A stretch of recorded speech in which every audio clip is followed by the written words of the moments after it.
স্বার্থপর রে, বড়ই স্বার্থপর। বুকের মাঝে জায়গা দিলে যতন কইরা ভাঙ্গে রে অন্তর।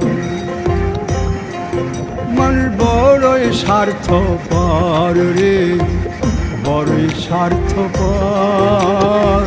বুকের মাঝে জায়গা দিলে যতন কইরা ভাঙ্গে রে অন্তর। অচেনা এক জংলা পাখি যতন কইরা বুকে রাখছি, বুকের পাজর ভাঙ্গা সে যে সাজায় অন্যের ঘর রে, সাজায়